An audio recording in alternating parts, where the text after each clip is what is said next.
you're a U.S. retailer, you're looking at a market that's growing at 15%, which sounds great. But if you look at the global e-commerce market, it's grown about 26%, which is 10 times U.S. GDP.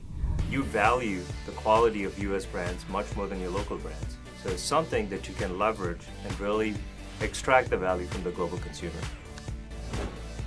Global compliance, international shipping, payment processing, and fraud, those things they have to really consider before they can go global with their e-commerce.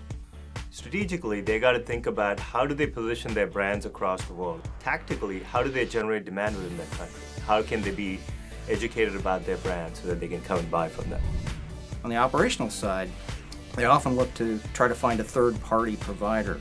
For example, UPS iParcel, which offers a complete enablement solution for global e-commerce.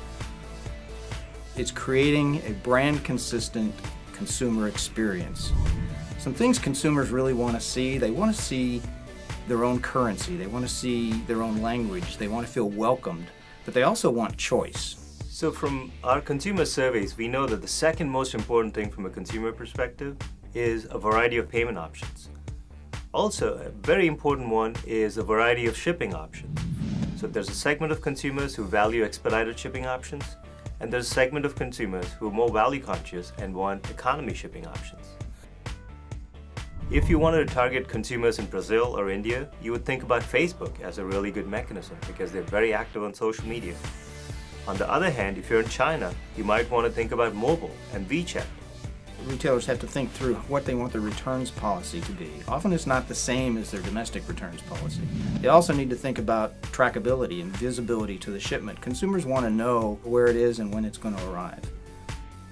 Most retailers will start off on a limited basis, using third-party partners and test out what demand looks like across different countries. Pick the top performing countries and actually expand into there. Retailers should look at the fact that probably 80% of the global e-commerce market exists in 10 markets around the world. So those 10 markets are clearly the first place they should look if they want to grow quickly. Look where their brands are recognized today when the markets fit what they're selling.